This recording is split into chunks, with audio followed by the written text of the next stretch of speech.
At approximately 10:30, 10:40 in the morning on Friday, our suspect, Michael Paul Brown, entered the Owl Bar here in Anaconda. And after a brief series of actions, opened fire and shot and killed 4 local residents. This is just absolutely horrific. Something like we haven't seen in the state of Montana. We want to find this guy. This is a dangerous individual who has committed an absolutely heinous crime against this community and these victims. On August 1st, a quiet Montana town was shattered when a gunman opened fire inside the Owl Bar in Anaconda, killing 4 people before disappearing into the wilderness. The suspect, Michael Paul Brown, is still at large, sparking a massive manhunt involving hundreds of officers. And as the investigation unfolds, we are going to break down what we know so far, including insights from a retired NYPD detective who has expertise in cases like this. And we will also explore the complex background of the suspect as well. Welcome to Sidebar, presented by Law&Crime. I'm Jesse Weber. It was an hour or so before lunchtime on August 1st in Anaconda, Montana, when the regulars began gathering at the Owl Bar. This is a small neighborhood tavern on the edge of town where locals often stopped in for a midday drink. But at approximately 10:30 a.m., the unthinkable happened. According to officials with Montana Division of Criminal Investigation, a lone gunman entered the bar armed with a rifle and opened fire, tragically killing 4 people inside.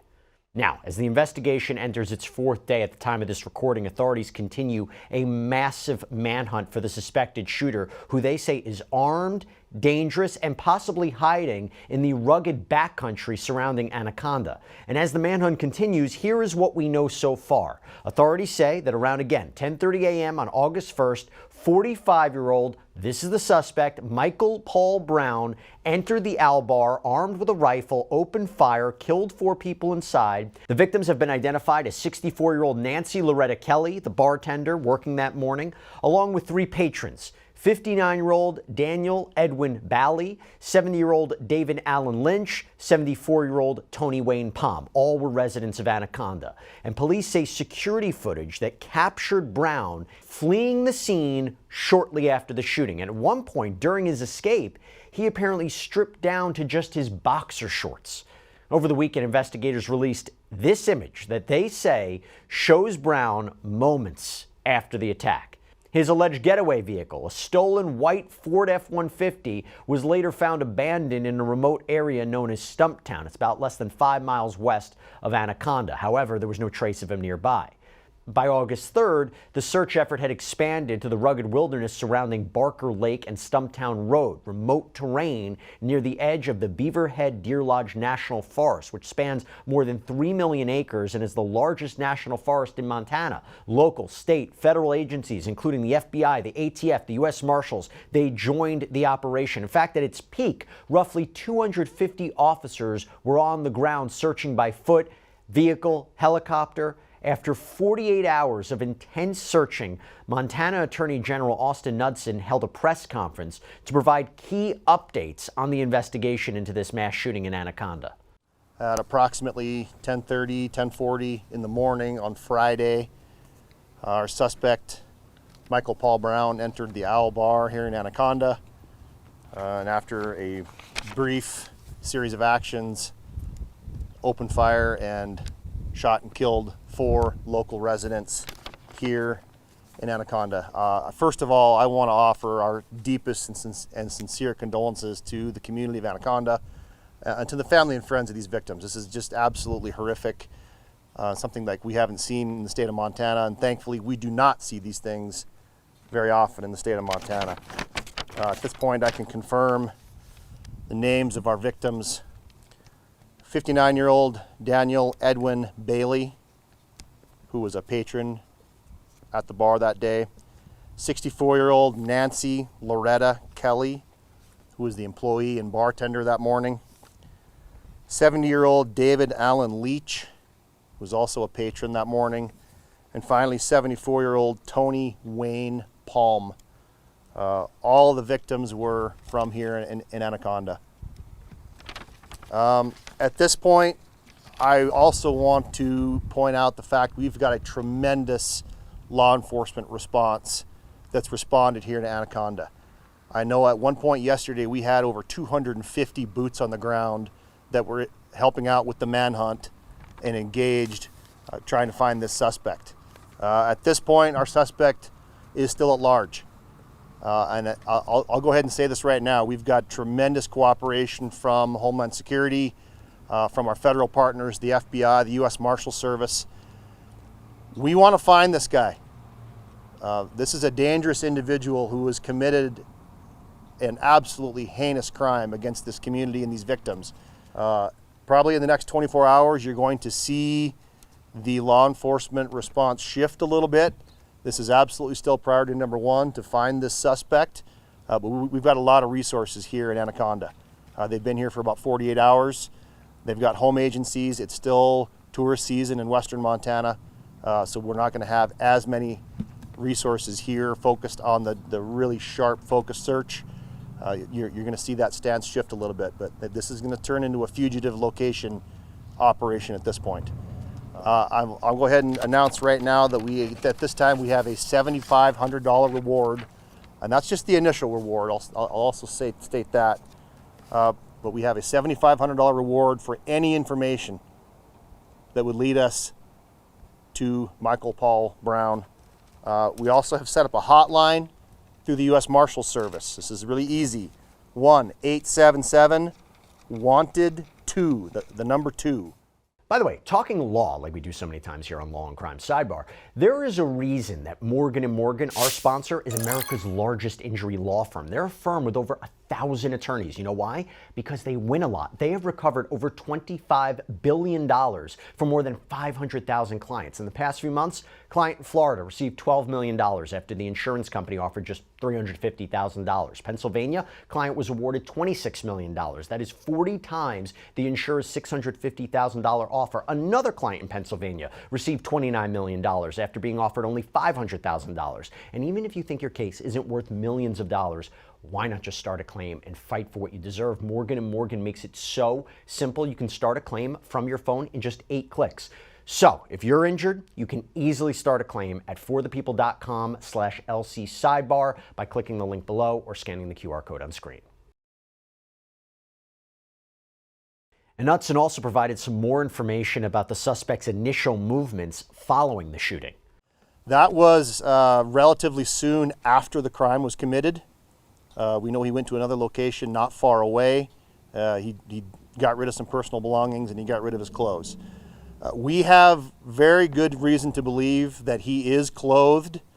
He does have shoes, and he's probably able to get around. There was some time there where the vehicle he ended up grabbing was loaded full of equipment. It was not his vehicle, it was a stolen vehicle, but there was camping equipment in it. We believe there was some clothing in it. So at this point, we have every reason to believe the suspect is fully clothed, shoes on his feet, able to get around. Now, the last confirmed sighting of Brown was roughly between 12 and 12:30 on August 1st, so about 2 hours after the shooting. And Knutson also suggested that law enforcement may have been familiar with Brown. The only information I have about that is I believe there probably is some criminal record. I think he's known to local law enforcement. That's all public record if he's got an arrest warrant or arrest records out there. But I don't have any specific information about that right now. But despite that statement, we ran some background checks on the suspect through LexisNexis, TruthFinder, along with the search of Anaconda Deer Lodge County District Court records, and nothing turned up on our end of any previous criminal convictions or active warrants that were tied to Michael Paul Brown. Lots to unpack here. To help me do it, I want to bring on retired NYPD detective and adjunct professor at John Jay College of Criminal Justice, David Sarni. David, thank you so much for taking the time. It's great to see you. Thank you for having me. Appreciate it. Now, based on your experience, how typical or maybe atypical is a shooting like this in a small rural community like Anaconda, Montana? How does law enforcement even handle, trying to find someone in this very specific environment? Well, that's the thing. Apparently he's known to he's in town. It's a very small town. He's only 9,000. He knows the people. They probably know unfortunately the people who were murdered. It's unusual.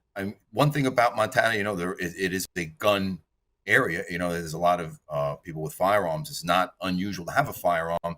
It's just usual that you have a person snapping like this and murdering people, in such a small town. And, he's probably, when they say he's known to law enforcement, he's probably, because it's a small town in itself, 9,000 people, you kind of know who you are, know who's around there. But apparently also there were issues that he had mentally while he was residing there. So those are things that come up. Just because, there's no criminal record doesn't necessarily mean the law enforcement doesn't know Sure. of him.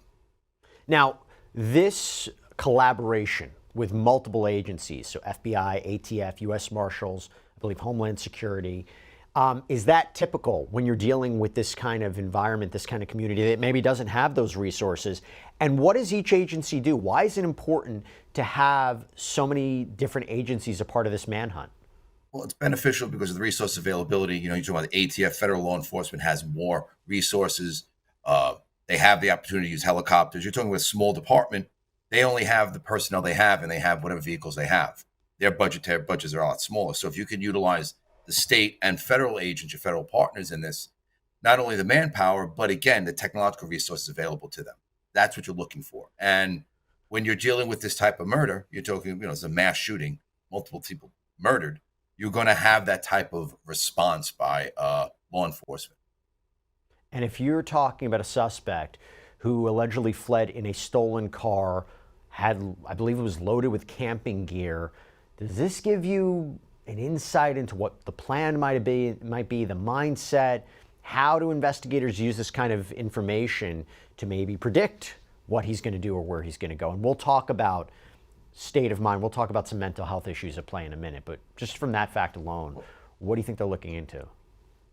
I think it's good that they know about the stolen vehicle. They probably know what was in the vehicle. So that gives them an idea of what he has available to him when he fled the scene. So that's beneficial. That's one thing that's beneficial. But again, you're talking about a person who, again, another ex-military individual who's involved in a murder and fleeing into the woods in a sense. This, there's a lot of parallels to, unfortunately, other mass manhunts that are going on in the Northwest. It's unfortunate. It's tragic. But I will tell you this: the benefit of having so many people and so many boots on the ground, in a sense, the 250 members there are being utilized. You want to get as many people out there to find him, because you got to get this guy, because you don't know what he's going to do afterwards. I mean, this is he strips down to his underwear at the end of this. We don't know his mindset at this point. Tracing the gun, right? The ammunition to the gun, to the purchase. How important is that for the investigation, the actual murder weapon, and trying to understand how it was obtained, where he got it from, assuming he did this? That seems to be why the ATF may be a part of this investigation as well. They always want to make sure about how was the firearm obtained in a proper manner. That's the whole thing. Was it a straw purchase? Someone purchased for him? Was it a stolen gun? So they're going to do as much background check on that. You have the ballistics, obviously, that you're working on too, to determine if this gun was used in any other criminality prior to. And that's, again, this is part of the things you're going to need when you make the apprehension and you have to, bring this to court. If this person, if he's caught and arrested, you have to get all of this material available for court presentation later date, if there is a court presentation. Because right now, it's been several days and he's not caught yet. And there are a few more key points from the AG's press conference that are worth unpacking here. So Knudsen noted that, quote, "Thankfully, we do not see these things very often in Montana," referring, to the scale of the mass shootings. The thing about that is, if you look at data from the Center for Disease Control and Prevention, it paints a broader picture of gun violence in the state. In 2022, Montana had a firearm death rate of 23.9 per 100,000 people. So that is one of the highest rates in the country. That year, 274 people died from gun-related incidents in the state. And for context, the state's population was just over 1 million. That's according to the U.S. Census Bureau estimates. So how do you interpret this apparent contrast, Dave, between rare mass shootings, high overall gun deaths in a state like Montana? Well, again, you're talking about a small community such as that. You're not talking about Butte or a larger city area. So you can always have statistics as far as the gun violence is. The more detailed thing is how were the deaths? How did the deaths occur? Were they murders? Were they homicides? Was it accidental shootings? These are things that have to come into play when you talk about any statistic. You'll have a number out there. I mean, it does seem like a very high number. You could look at the sources and then break it down into the types of gun deaths. Were they deemed suicides? Were they homicides? Were they accidental? So these are things you could break down, especially, one thing about Montana, and the neighbors, the people in the community said, it's not unusual to have guns out there. It's when the guns are used in a criminal manner is where we have to be concerned about.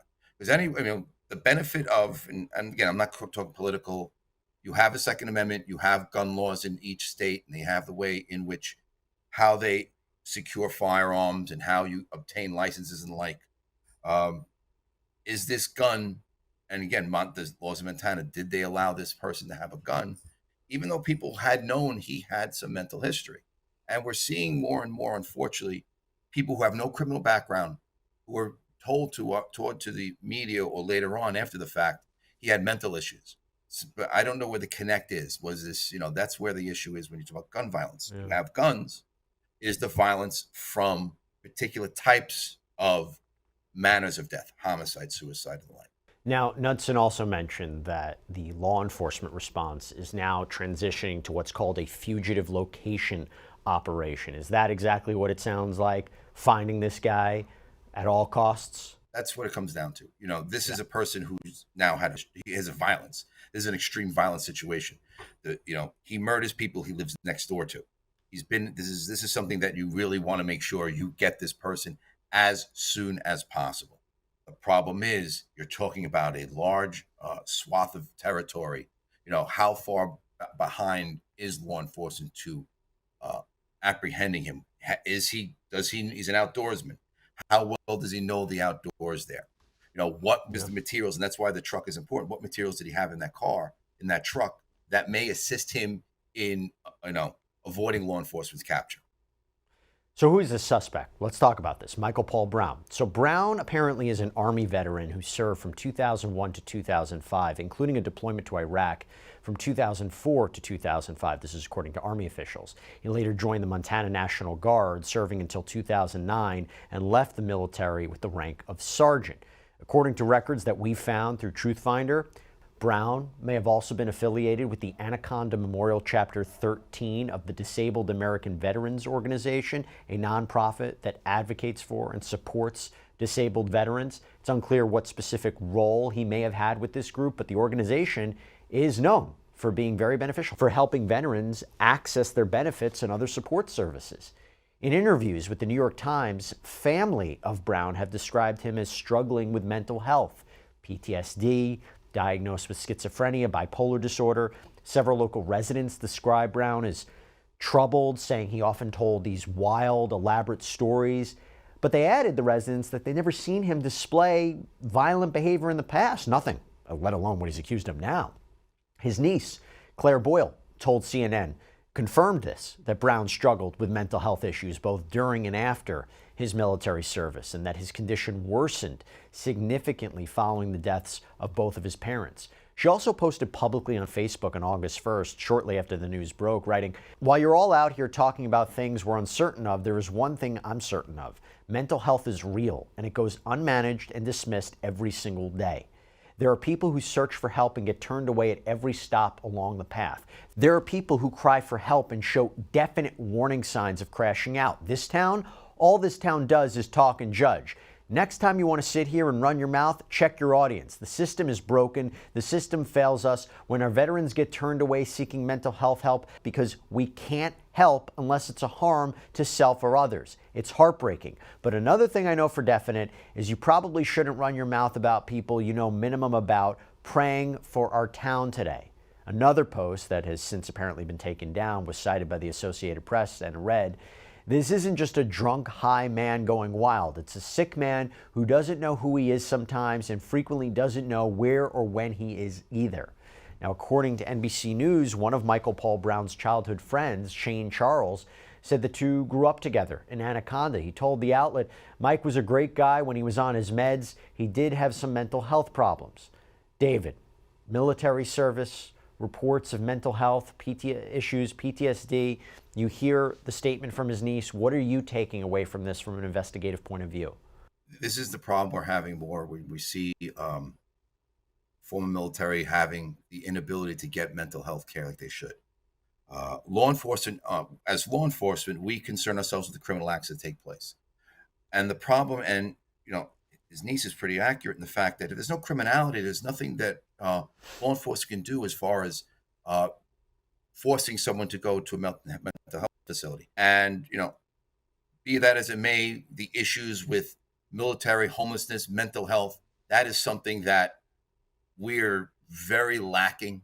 I have seen, I've worked, in my law enforcement capacity, we used to do live lineups. And one of the areas we used to go find people to participate, fillers in a sense, were homeless vets at a shelter.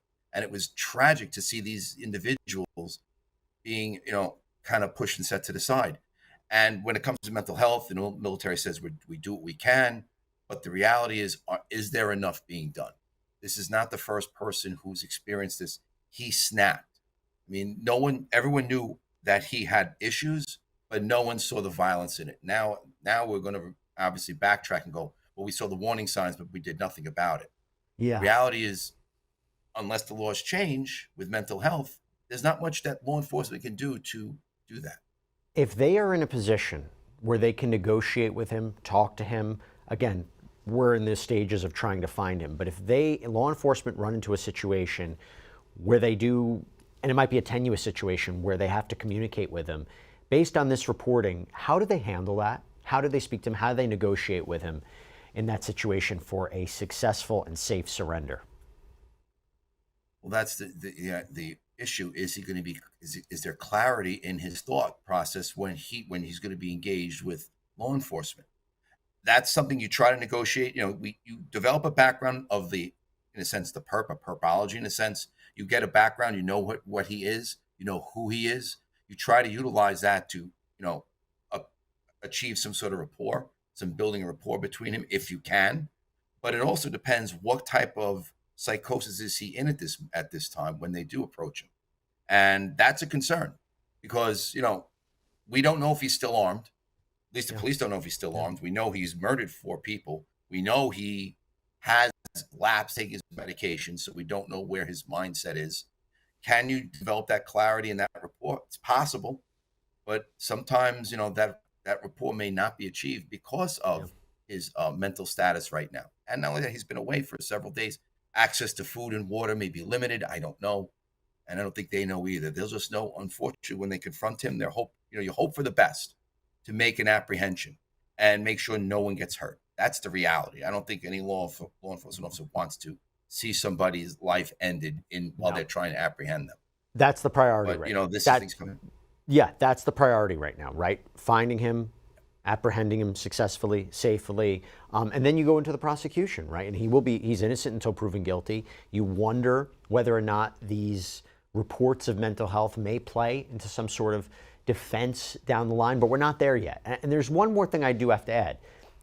While the mental health context definitely provides important insight into Brown's possible state of mind, assuming he did this, it is essential to emphasize this doesn't justify what happened. It doesn't erase the horror of the violence or the pain and the grief that is now facing the victim's family. Because every one of the victims, because let me talk about the victims for a second, because every one of these victims was a long-time Anaconda resident. And according to authorities, Brown likely knew them. He lived next door, apparently, to the Owl Bar and was reportedly a regular there. And still, police say he largely kept to himself. The motive, if he did this, remains unclear. Investigators are still working to determine whether the attack, if he did it, was premeditated or targeted. The owner of the bar, David Sarni, told the Associated Press he knew everybody that was in that bar. I guarantee you that. He didn't have any running dispute with any of them. I just think he snapped. The family of David Leach, a well-known community member and one of the victims, released a statement to the New York Times expressing that they hold no ill feelings toward Michael Paul Brown for the tragedy, saying, "We feel great empathy to his family and we understand the mental anguish caused by veterans running from the war with PTSD and other mental issues. We greatly loved and will miss our brother Dave."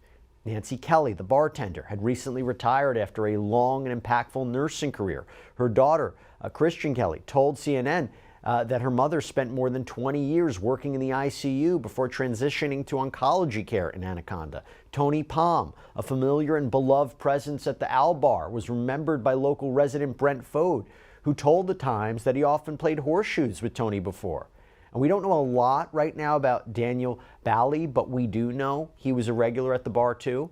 And officials are now offering a $7,500 reward for any information leading to Brown's arrest. So if you have information, you're urged to contact the U.S. Marshals Service tip line at the number that's displayed on your screen. We're going to put it up there right there for you. Dave, how important is the reward in order to get information here? They're always very important. You like to see, you have to show that there is an engagement, and sometimes you do have to use monetary rewards to develop that engagement. Could it get higher later on? That's a possibility. But, it's one of the things, it's one of the tools we use to try to apprehend people who are fleeing from the law enforcement. So it's nothing unusual. Yeah. But the concern, again, is you can see how sad this is on so many levels. Within that small community, you see that the violence that he showed that day isn't like him. But this is where, and they apparently said he had PTSD, and his mental health started to decline with the loss of his parents. So he's falling into this hole, and he's not alone. And this is the other thing: is how many more are we going to have like this? How many veterans are out there who are not getting the mental health care they need? How, and this is where mental health laws come into play.